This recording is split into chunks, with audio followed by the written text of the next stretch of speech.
So my name is Emily Trin, and I am the campus recruiter here at CohnReznick. I cover all of our California offices, which include Los Angeles, Woodland Hills, San Diego, Sacramento. And I've been with the firm for over 4.5 years now. It will be 5 years starting, in January. I started out my career in the tax department and then made a switch over to the campus recruiting side for the very reason of, being able to connect and engage with you guys. So I hope you guys, again, can find some tips and advice that you guys can take with you throughout your whole career during my presentation today. I do also want to say that, I know you guys are a part of Zoom classes all day. So the last thing that I want to be doing is be talking at you guys.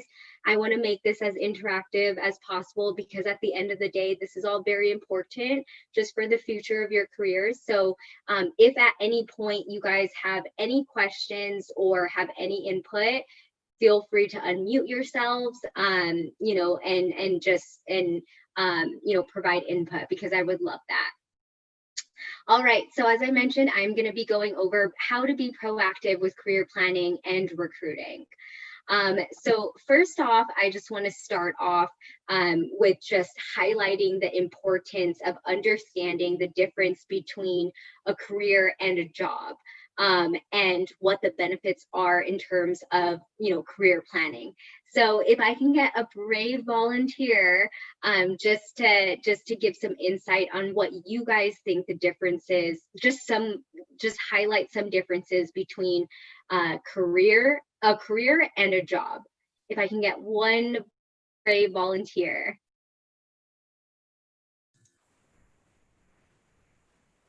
I'll go. Nobody Yes. wants. So I think career is more of a long-term process, and job searching is more of what you're going to do like right now. Yes. Thank you, Nicole, for pointing that out. That is one of the biggest characteristics of the differences between a career and a job, which I will touch up on in 1 second. If I can get one more volunteer just to highlight another difference in terms of the characteristics between a career and a job. I guess a career is more so, again, long-term, what you really want to do, more so kind of defines you, if you will. A job can be long-term or short-term, is more so just a means to an end. You can kind of take it or leave it. So I guess. Yeah. Thank you, Patrick. Okay, well, it seems as though you guys just know exactly what I'm presenting on. It's like you guys read my presentation slides, but yes, you guys hit it on the nail. So, what I wanted just to define the differences between a career and a job. And so what you guys can see in a job, it's really a task of series of tasks that's performed in exchange for money.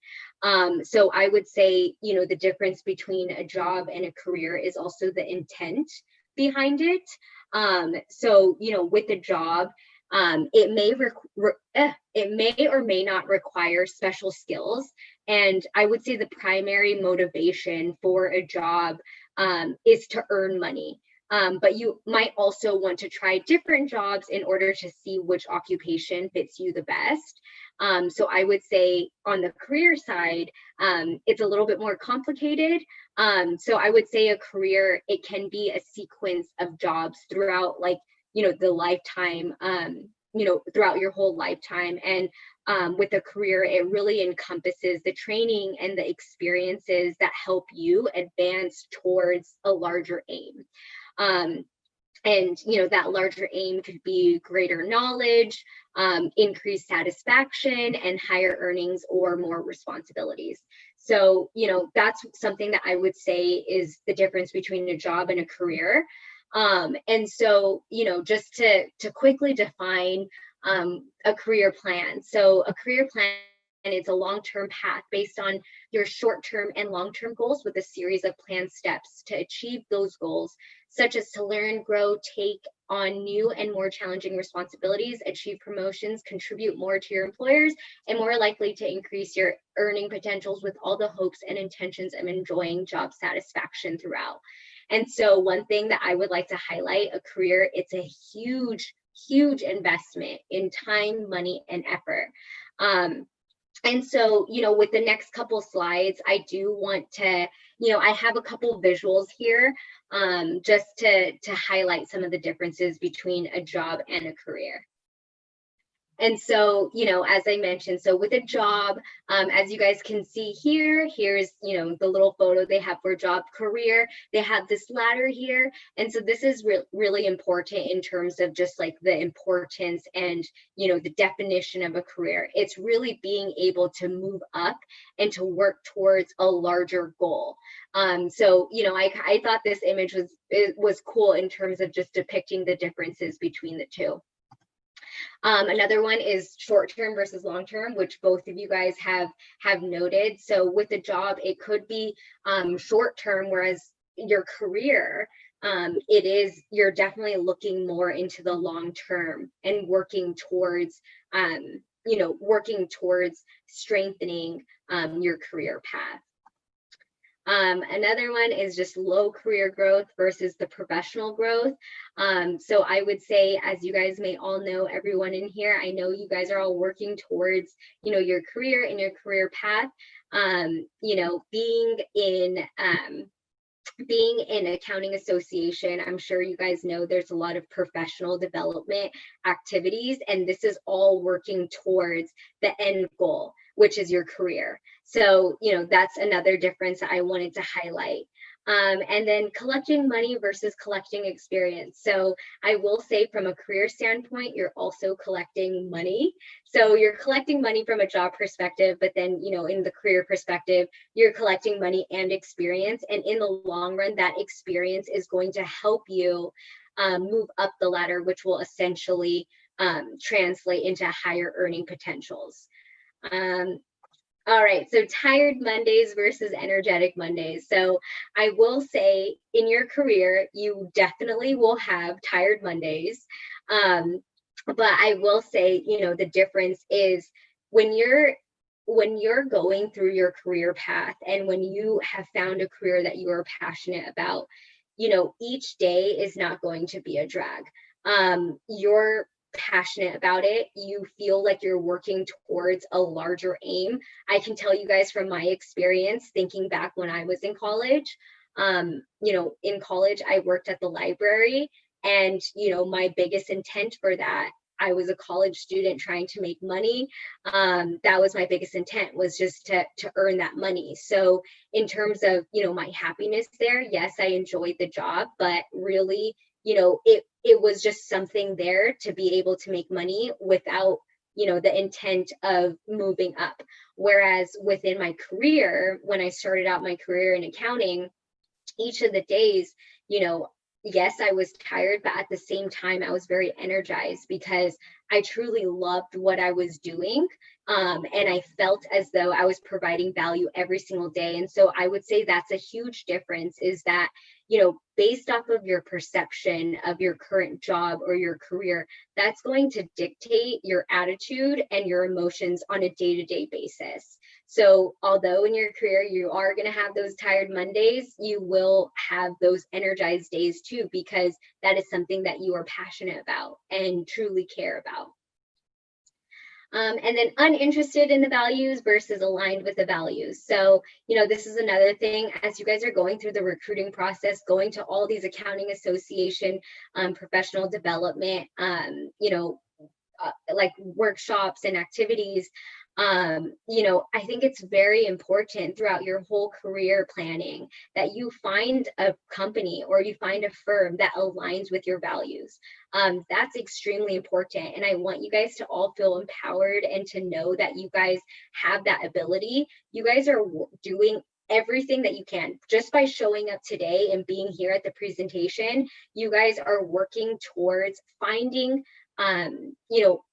providing that knowledge for yourself and creating this baseline for you and a foundation for you guys to figure out what your values are within a career and how you guys are going to translate that within the company or firm that you're interested in. And then looking for a new job versus looking to move up the ladder. I think this one is pretty self-explanatory. So I assume that most of you guys that are in here are pursuing the career of accounting. And one thing that I will say about accounting is that accounting has a very structured hierarchy, and it has a very structured way of being able to move up. And so I think that's one of the greatest things about pursuing accounting is that you have a clear idea of how you are able to move up the ladder and what it takes to be able to move up the ladder. And then not enough time in your days versus fulfilling days. This goes back to, just the intent and the passion that you have for your job versus your career. I can tell you when I was working at the library, I would literally look at the clock every couple minutes thinking like, okay, counting down the time, like, okay, when is this shift going to be over? I'm just trying to make my money versus, having my career. And, it's a different mindset because you want to do well, you want to do the best that you can. And so when you're motivated and focused, like the sense of time is very different as well. And so I would say, within your career, once you find a firm or a company that you love working at in the career path that you are pursuing, your days are going to feel a lot more fulfilled because there's going to be a lot more purpose behind what you're doing. And then lastly, I have a grind versus a journey. So, one thing I wanted to highlight is, your career path, it is a journey.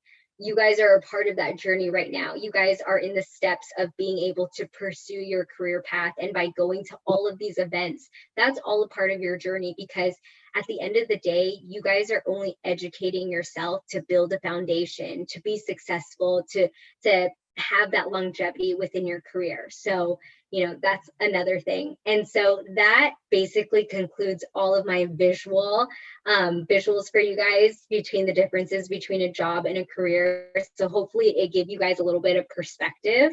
And so, the next thing that I wanted to go over is how to create and implement a career path. And so I wanted to dive in a little bit deeper into what is important when you guys are creating and implementing that career path. And I do want to say from my experience, on the professional side and a campus recruiter side, I would say the biggest thing, the biggest key and biggest characteristic as you guys are on this path to finding your career path is having a level of self-awareness.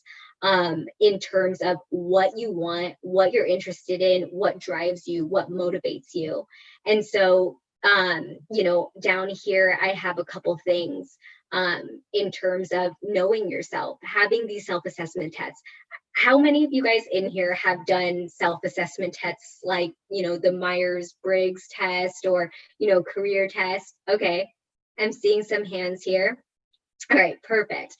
Yes. So that is also important when it comes to your career path, because how the heck are you guys going to know where to start if you guys don't even know what you want yourself? So again, what I was saying was the most important key to being successful is having a level of self-awareness. So for those of you guys that are in here and that are pursuing accounting, if I can get a brave volunteer just to tell me whether you're interested in audit or tax or advisory and how you guys came to that decision of choosing a service line. If I can get one brave volunteer.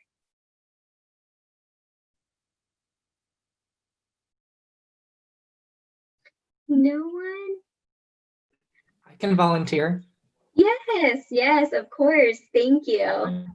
I'd like to go along advisory because I'm the kind of person who likes to be fulfilled when you help others, like be a little creative and just help someone make something better and maybe cause and effect. Yes. Well, thank you, Justin, for sharing that. You know, just based off of your answer right there, I can tell that you have done your research. I can tell that you have had a lot of, self-reflecting in terms of what interests you and how you're going to translate that into a career path. So I think that's a great step. And thank you for sharing that. As Justin was mentioning, one thing I wanted to point out is your interest, knowing yourself, knowing what drives you and what you're interested in will dictate the decisions as you guys make a decision for your career path. So, down here, I have a couple things: personality types, strengths and weaknesses, interests and activities, what fields interest you, what are your short and long-term goals. I can tell you guys from my perspective, when I was going through the recruiting process, I was not sure what service line I wanted to go into. And so it took a lot of self-reflecting in terms of, what do I like? What drives me? And so the more that I was able to pinpoint exactly, what I was interested in and how I work best, I was able to make an informed decision to pursue a career that I wanted to. So that's something that I encourage all of you guys to do, is just to take the time, invest in yourself, and figure it out, like what you guys value and what drives you guys, because that is very important at the end of the day. You don't want to start off your career on a bad note, to completely taint your image of accounting. So just do the work now and do your homework now, because it will save you a lot of time in the future. So what's important to you? So I have a list down here of all the things, of all the factors that you should consider as you guys are making a decision and embarking into, your career path. And so I just wanted to get another brave volunteer. Just based off of this list, what would you guys say is most important to you guys as you guys are, on the path of figuring out your career, where you're going to start your career, and why is it your most important?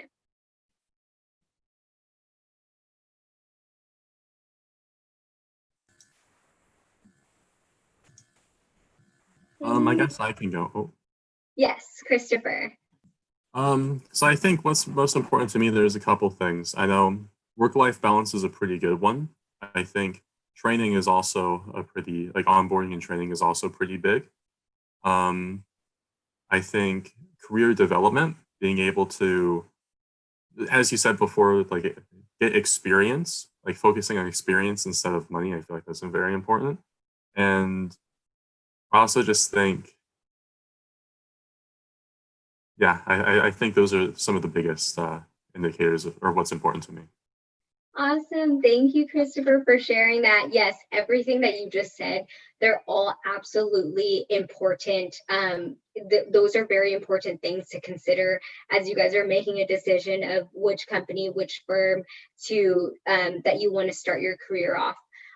So, one thing that I would suggest for you guys is take a diver deep and think about what are the values that you guys have, and what do you guys want to see within a firm. I promise you guys, the more that you guys are able to identify all of these things, the more empowered that you guys are going to feel to be able to make an informed decision. Because I think the more that you guys do a little bit of soul searching and figuring out what's important to you, it kind of gives you that leverage, and it gives you that empowered feeling to know that you guys can make a decision.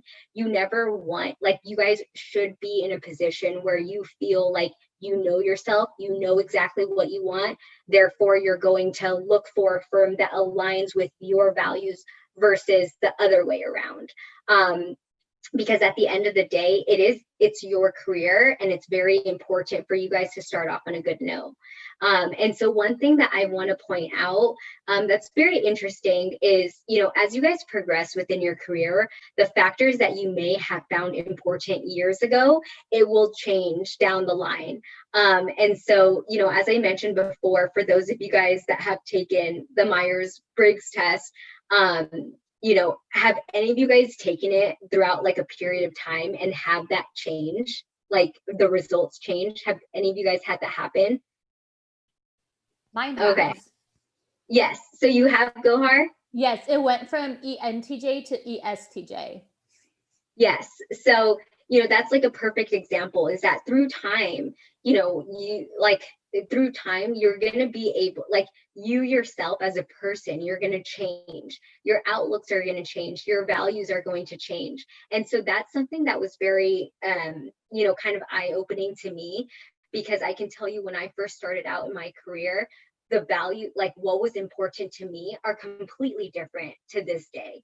Now being like 5 years, down the line with my career path. And so, thank you, Gohar, for sharing that, because I have most definitely, when I've taken that test, like about 7 years ago, it's so different to what it is now. So I think it's very interesting for you guys, once you guys just remember this moment, and then, 5 years down the line, think about what was important to you at this moment versus what's going to be important to you 5 years down the line. So that kind of brings me back to my point of why it's so important to be self-aware of, what you want and what your interests are, because the more and more that you can have these checkpoints, like self-awareness checkpoints with yourself, the more focused and intentional your approach can be within your career path. And that's the best thing that you can do with yourself, because you don't want to sell yourself short. You guys are amazing, amazing students, and you should keep that in mind as you guys go on throughout your career path. And you should always feel empowered to be able to get and seek what you want. So the next thing that I have is just, in the end, finding a good fit and making an informed decision. This is so important. And again, I can't stress enough that you guys are in a position, you guys are at a school that's like, has a very, very structured and, rigorous accounting program. And so the fact that you guys have all these events, like, take advantage of it, because it's all contributing to your knowledge and your baseline of being able to make an informed decision. You want to provide that for yourself, because, you want to feel empowered with your decision. And so, being able to make an informed decision, there's a lot of factors that go into it. And so here are a couple things that I have listed out. Obviously, the first one, research. I know that all of you guys know that, but it is really important, because the more research that you guys do, aside from just like reading like the company like website, the more digging that you guys can do, the more that you guys can figure out, okay, does this company align with what's important to me? If it doesn't, that's okay. I'm going to, doing that research is going to give you guys an idea of, the long term of what you want. And I promise you guys, the more research and the more investment that you guys do for yourself, the longer you guys will stay at whichever job that you, or whichever career you end up with outside of college. And so all of these factors, I think it's very important for all of you guys to consider as you guys are making your decision. So you guys want to put yourself in that position where you know that you're making a good and informed decision. All right. And then the next thing I have is just, the importance of networking and getting involved on campus. I can't stress enough. I just thought this picture was very fitting. Just do it. One thing I will say is that, just to be completely transparent, during this virtual setting, it's uncomfortable. I completely understand that it's not easy. And so more than ever, it's important to really get involved. And I know that virtual recruiting sounds, it doesn't sound ideal. But the more that you guys are already in an uncomfortable position, I think all of us are, right? Being in a virtual setting, continue that on, just keep pushing yourself out of your comfort zone, because in the end, it's going to help you guys. You guys are going to develop these traits that you guys don't even realize that you guys are developing. So my biggest advice when it comes to getting involved on campus, and, even though we're virtual, just do it, because this is going to pay off in the end. And so here I have, push yourself out of your comfort zone and start being proactive now. So these are just a couple things that, I have listed that are important to go through within the virtual recruiting process and also the recruiting process in person. So obviously just make it a priority to go to all of these things because it's going to help your development, and it's going to help you, come up with that informed decision and give you a better idea of what your interests are. Of all of these, I think they're all very important. But one thing that I would like to highlight is, the virtual coffee chats. We're in a virtual world now. Back then, we would have to schedule out times with professionals, and it would be harder in that way because you would have to think about your time availability, the professional time availability, and being, factoring in commute time. Nobody has an excuse for that nowadays. We're all at home, we're all virtual. So just take advantage of that, because I can tell you those virtual coffee chats, they are very significant, and a lot of times they're overlooked, but they're the most valuable thing that you can do to yourself, because you're getting one-on-one time with a professional where you're getting direct insight as to, what the job looks like, what you can expect. And so that's something that I encourage all of you guys here to do. I know CSUN, and I know a couple of you guys on here that have done an absolutely great job in utilizing, the virtual coffee chats, because at the end of the day, when professionals are meeting with a whole bunch of students virtually or looking at applications, they're going to be remembering the ones that are continuously following up for those virtual coffee chats, or just to get to know, because it shows that interest and being proactive and taking initiative. And I can tell you guys, from a recruiter standpoint, being proactive and taking initiative are the key characteristics to being successful within your career, is really being able to take control of your career, knowing what you want and how you're going to get to that point. So that's something that, I would encourage all of you guys to do. And so, for those of you guys that have full-time jobs and maybe are unable to make it to all of the events, it doesn't matter. One thing I want to point out is it doesn't matter how many events that you go to. It's not necessary to go to every single event, but what the main key is, it's to be strategic in your approach. And so I want to remind you guys, quality over quantity. So if you guys are working full time and you guys are unable to make it to all the events, that's completely fine, because you can always make time for yourself and make those opportunities where you have a strategic and focused approach. So it doesn't necessarily mean that you need to go to all of these, but just to be intentional and strategic in your approach when you guys do get to go to these events. So that's one thing that, I wanted to point out. And lastly, with LinkedIn, now that we're all virtual, I can admit this, I'm sure you guys can admit this, LinkedIn is a huge thing for stalking, not only stalking, but also just to be able to get, to get an idea of, the professionals that you're talking to, what their career path is, because that is all a part of being strategic in your approach, is to being able to learn more information and also to be able to have a more focused conversation with a specific professional or, with the firm.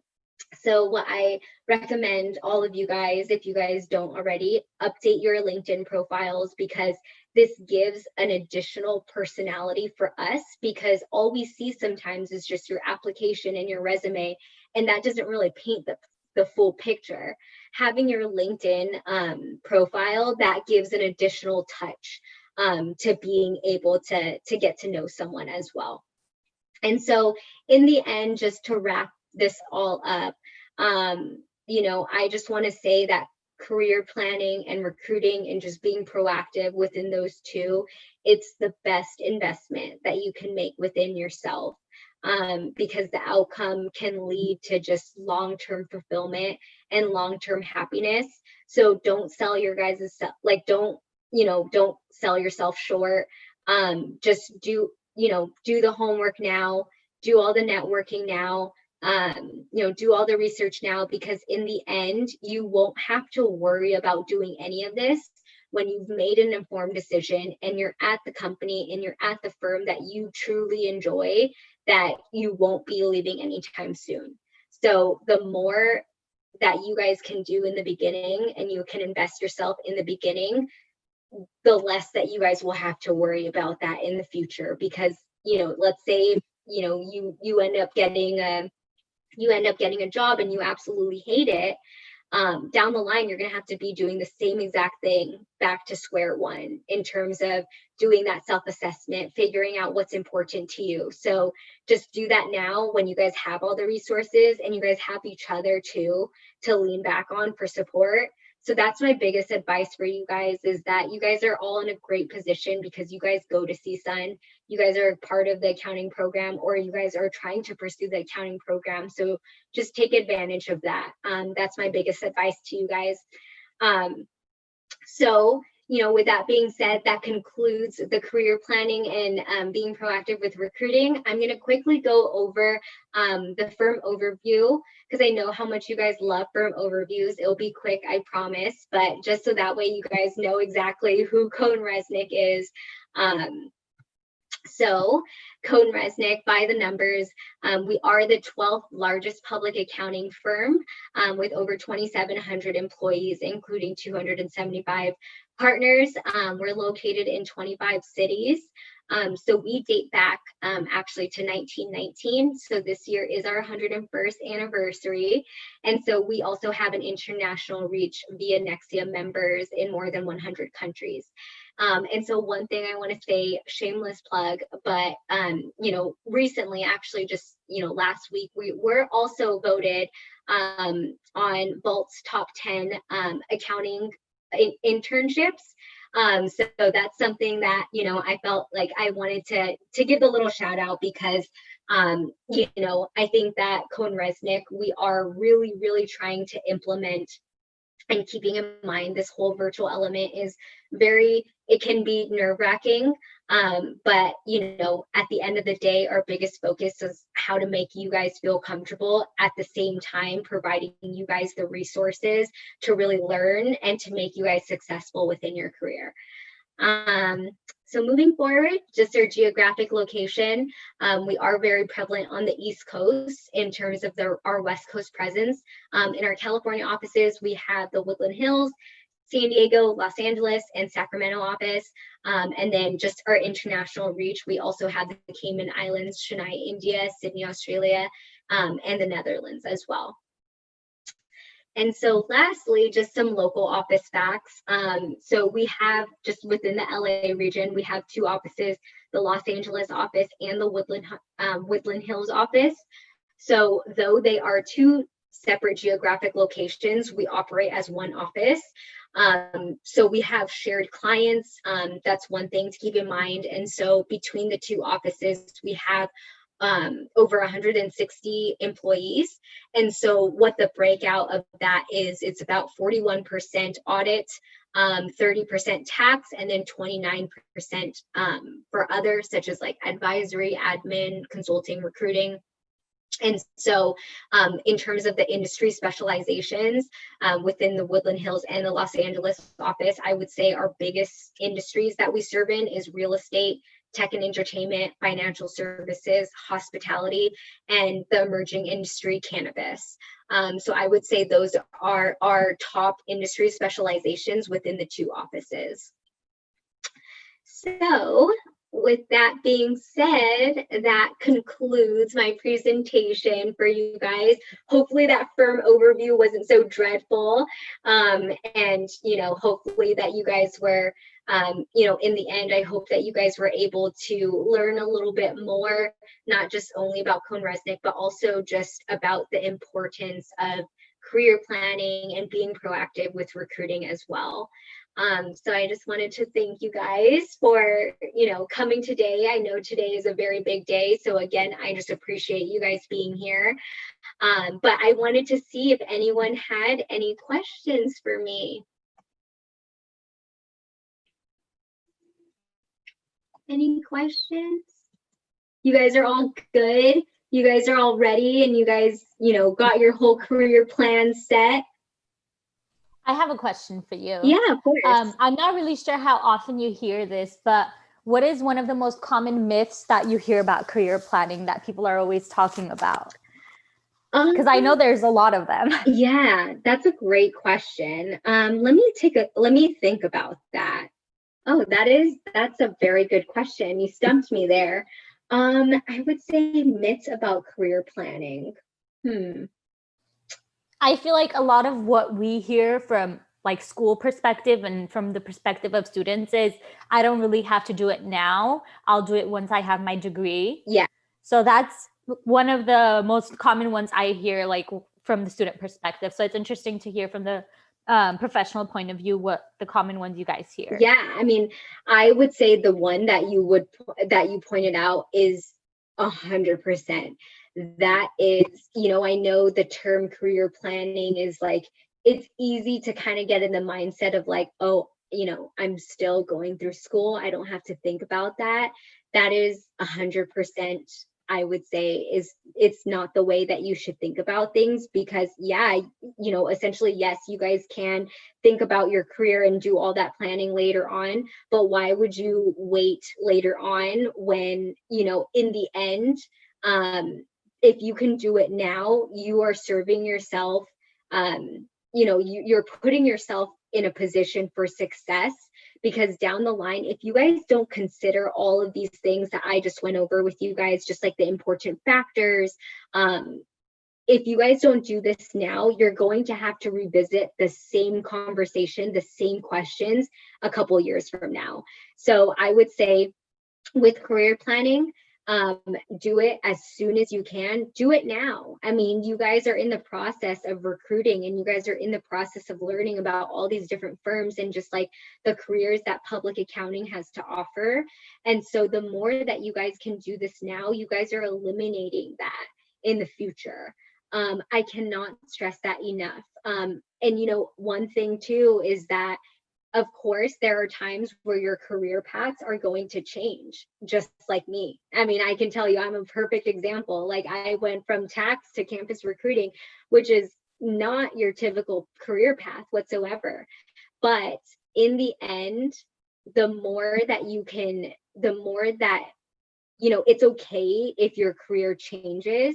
But the most important thing is to be aware of it, is to be aware of what you're currently going through, to be aware of what's most important to you, and constantly having those checkpoints. So that way you're not putting yourself in a position where, you're within like years in your career path and you're just like, I absolutely hate this, because you don't want to be in that position. And I can tell you, it's a very scary thing. Even for me, when I had to come to the decision of what am I going to do, I will say that was the hardest decision of my life, was to decide, like how I was going to navigate wanting to pursue recruiting when I was in tax, because at the end of the day, I absolutely loved what I was doing in tax. But, it took a lot of self-reflecting, and it took a lot of being able to make those hard decisions for myself of, my biggest fear leaving tax was I didn't want to leave CohnReznick, because I absolutely loved who I worked with, loved what I was doing. But at the end of the day, when I had to get real with myself, because, I knew if I wasn't real with myself and honest with myself, it would always be in the back of my head and I would have to revisit it at some point. So might as well make the decision now.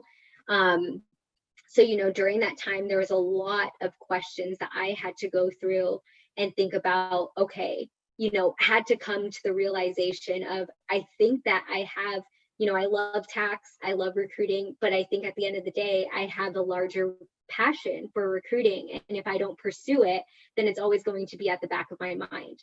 So again, I just can't stress enough the importance of being self-aware and having those checkpoints with yourself and being honest with yourself. Because if you're not, and you're sticking to something that you think that you should do versus something that you should do, your fulfillment and your happiness in the long run is being jeopardized because of, this false perception that you should have for yourself, which should not be the case, because at the end of the day, it's your career.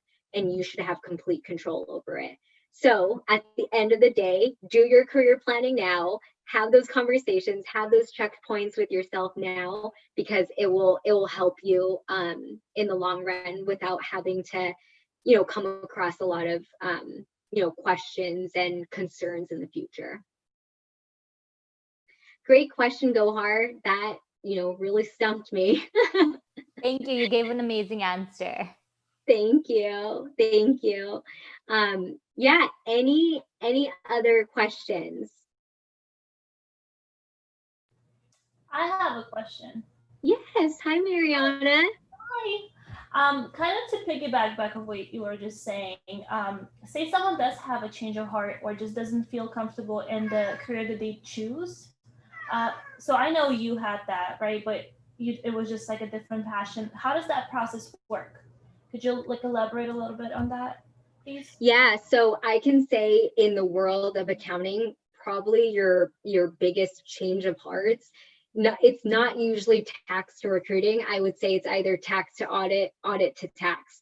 So that's something that's a little bit more common. And I can tell you guys, I completely understand, just know, at the end of the day, when you guys are making a decision to either go full-time or intern within audit or tax, at that point, you guys only have your class to really give you insight. So it's completely different what you learn conceptually in your class versus doing the hands-on work through like an internship or full-time. So just know that it's okay.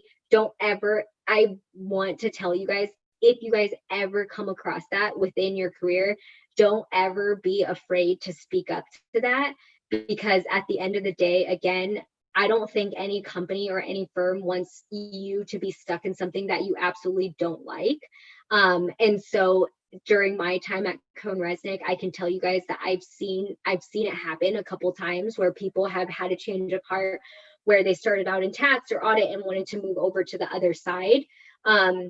So I can just touch up on, at least CohnReznick's approach to having that change of heart. So I would say that it's not that it never happens, it does happen. And so at CohnReznick, again, we don't want to put you in something that you absolutely don't like, because that's not beneficial for you. That's not beneficial for the company. It's not beneficial for anyone. So we always encourage, interns and associates, whoever that's in the firm, to always be open and transparent about that. Because, what we would do is, let's say that you're in audit and you go through the audit internship and you're just like, actually, I don't think that I like this. And so, what we do is we try to give you exposure to the other service line as well. So that way you kind of have an idea of whether that's something that you are interested in. And so being able to make the switch over to like audit or tax over audit, typically it's a seamless process. The only thing that I would say is just certain factors to consider is whether we have the open position for it or if we have the need for it. But I can tell you, during my time at CohnReznick, all the people that have wanted to make that switch over has been able to make that switch over. It's just typically, say if there isn't an open position at that moment, we will kind of slowly start that transition process to give you more exposure to the other service line. I can tell you, the person that I started out with in tax, we were in tax together for a year, and after a year she was like, I don't know if I want to do tax. And so she asked to get exposure to the audit work. And so when she got, exposure to the audit work, as we were transitioning her, before we actually, converted her to an audit associate, she realized, she was like, actually, I don't want to do audit. I think, I'm going to stick in tax because, I think it's more aligned with what I want to do. So it happens, and that's okay. But, at CohnReznick, at least we'll give you that exposure before you guys are, put into that role, because we want you guys to be able to make an informed decision, and we don't want you guys to be in a service line that you guys absolutely hate. hopefully that answers your question. Totally. Yeah. Thank you so much, Emily. Thank you. Of course. Awesome. Any other questions? You guys are good? All right. Well, I don't want to take up too much of your guys' time. I know that's a big day today. I already appreciate you guys taking, the time to talk with me. I'm going to send over my email to everyone in case anyone has any questions at all. But again, I just wanted to say thank you. Seriously, thank you guys for joining today. I always love talking to CSUN and coming to these events because you guys are always so, you guys are always so engaging, and that makes my job a lot easier. So hopefully you guys learned a couple things, and just know that, I'm always here for you guys. If you guys have any questions, I know it's weird times right now, but, at least we have the support of each other, to get through this time. So just know that you guys are doing an amazing job going through this whole virtual setting. You guys are doing the right thing and being here today.